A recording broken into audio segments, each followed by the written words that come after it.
Hello fellas! Today we will learn about the exogenic processes. First, what are exogenic processes? Exogenic processes occur on the surface of the earth and is driven by climate and weather. It can be manifested through weathering, erosion, and deposition. Weathering may be chemical or mechanical. Erosion is affected by wind, glacier, tide, and gravity, while deposition depends on the velocity of agents, grain size, and sorting. The three manifestations will be explained later. Stay tuned!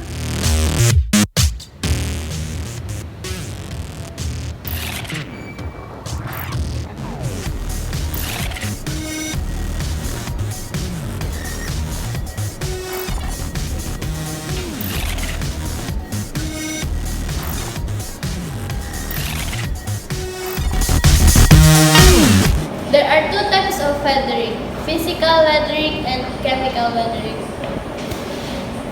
The first one is the physical weathering or mechanical weathering. Mechanical weathering is the physical breakdown of rocks into unconnected grains or chunks without changing its composition. This occurs in several ways. A rock formed underground experiences high confining pressure.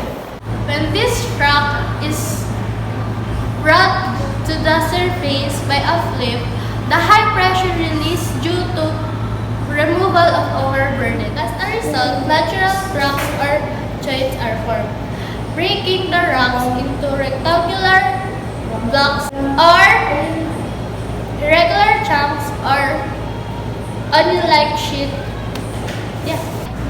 Intrusive rocks such as granite usually split into onion-like sheets parallel to the surface, the process called exfoliation. In temperature regions or high altitude regions, water inside the fracture of rocks experiencing regular freezing and thawing. When it freezes, it causes the joints to expand and grow, causing the pieces of rocks to detach. This process is called frost wedging.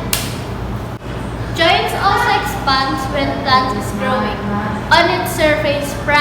It calls the process root. In desert and along coastal areas, salt solution from underground water or from sea spray can accumulate in the pore spaces and fracture in the rock.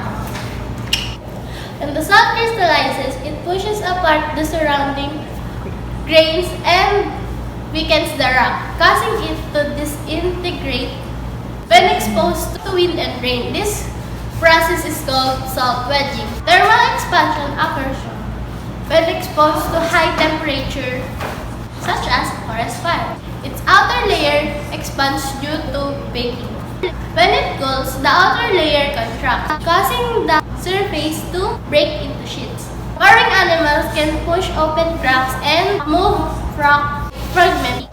Human activities such as digging and blasting also contribute significantly to physical weathering. The second one is chemical weathering.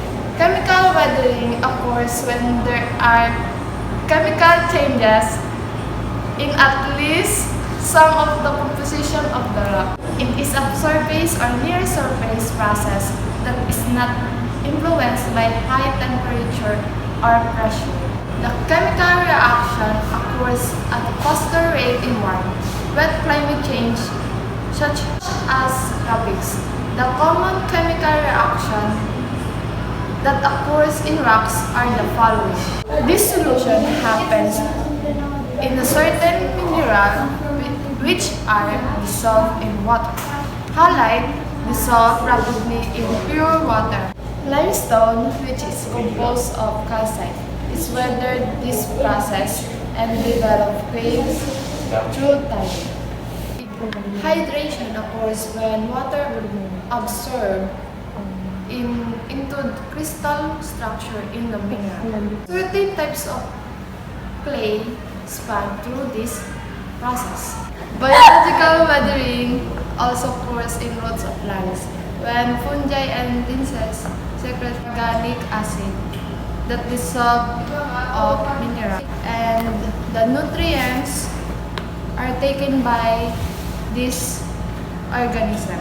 There are also certain bacteria that consume certain Most of the time, physical and chemical weathering occurs simultaneously in disintegrating the rock to form sediments. However, rock types do not weather at the same rate when exposed to the surface. Soft rocks like shale weather faster than hard rocks like sandstone.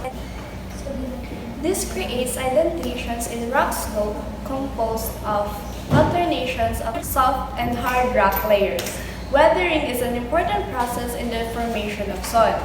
The products of weathering, along with organic matter, form the soils that host the primary producers that sustain life on Earth. The second manifestation of exogenic process is through erosion and transport. So, erosion is the separation and removal of weathered and unweathered rocks and soil from its substrate due to gravity and transport agents like wind, ice, and water.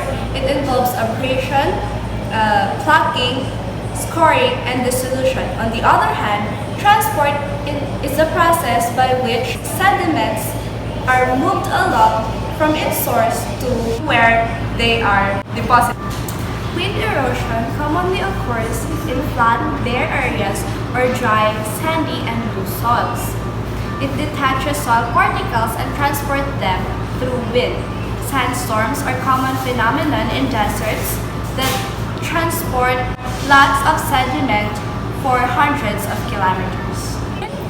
Wind erosion damages the land and natural vegetation by removing soil from one place and depositing it to another area such as farmlands and built-up areas. It results to soil losses, dryness, and deterioration of soil structure, soil nutrient and productivity losses, and air pollution. The sand dunes in Paway, Ilocos Norte are formed through this process. A glacier is a permanent body of ice which consists largely of crystallized snow and shows evidence of movement due to gravity. Glaciers have enormous erosive power. As rock moves over a rock, it acts like a bulldozer. The rocks at the surface are scraped off and grinded against the mixture of ice and rocks. It moves slowly but erodes downward rapidly, forming U-shaped valleys. This erosion process is dominant in polar regions and in high-altitude mountains. Water is the most common erosion agent. Millions of tons of sediments is picked up and transported every day along rivers, coasts, and deep oceans around the world. Sediments move along in four ways: traction, saltation, suspension, and solution.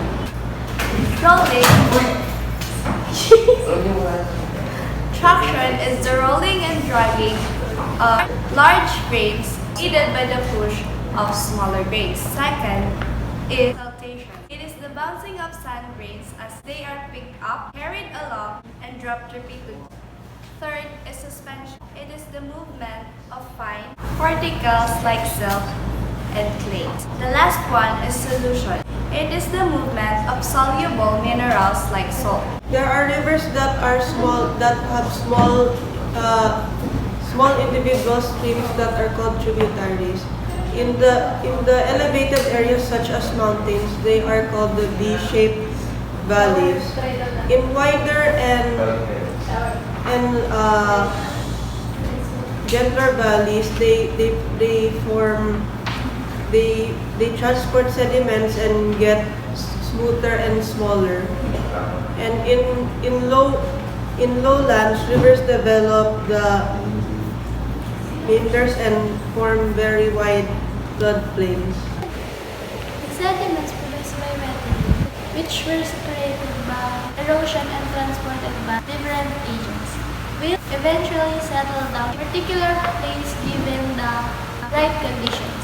Deposition is the process in which sediments settle out for that transporting medium. When glacier melts, the rocks are deposited on the ground. When the velocity of water or wind decreases, grains of particular size are also deposited. The layer formed when the materials are laid down is called bed. It varies in thickness depending on the volume of the sediment. The contribution of grain size in a layer called sorting. If the bed consists only one or two similar grain size, it has a good sort. If the grain size containing a mixture of very fine and very coarse grains, it exhibits poor sorting. A layer can also have gradational change in grain size when there is a sequential vibration such as from coarse to fine. In a mixture with various grain sizes, larger sediments are called clast, and the surrounding fine-grained sediment are referred to as matrix. As layers of sediments accumulate in different depositional environments, previously deposited sediments underneath is buried. The sedimentary environment also sinks slowly to accumulate more sediment. The buried sediments experience compaction due to increasing pressure, and the grains are tightened. Dissolved chemicals in the water occupying the pore spaces in between the grains precipitate and form a new mineral called cement. This process, which binds together the individual grains called cementation. Oh, tama ako! Diba? Sabi ko sa inyo. Some minerals are also crystallized. Together, the processes of compaction, cementation, and recrystallization are referred as diagenesis. The sediments undergo lithification when those changes occur and become sedimentary rocks.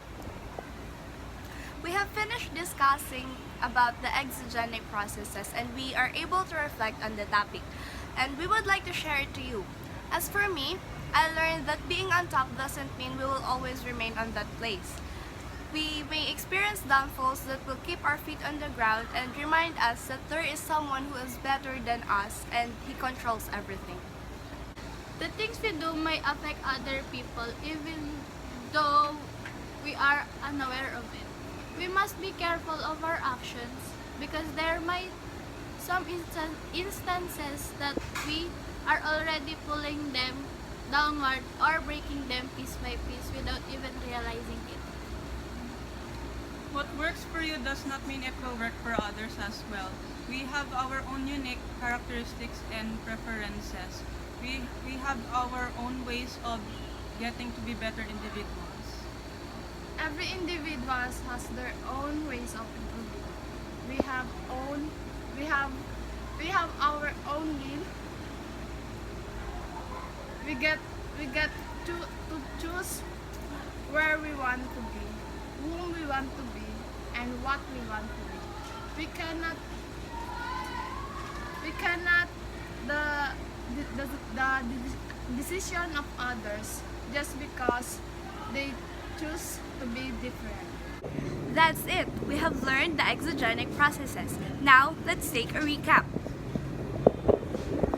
Exogenic processes include the processes of weathering, erosion, transportation, and deposition. Weathering is the inside breaking down of rocks that transform it into sediments.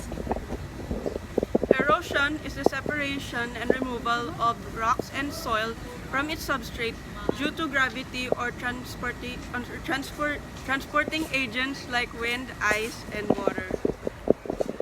Transport is the process by which sediments are moved by water, wind, or ice from its source to where they are deposited. Mass wasting or mass movement is the downslope movement of rock, soil, and ice due to gravity. Deposition is the process in which sediments settle out of the transporting medium. Sedimentary environment refers to the area where sediments are deposited. that's it. We hope you learned from the video.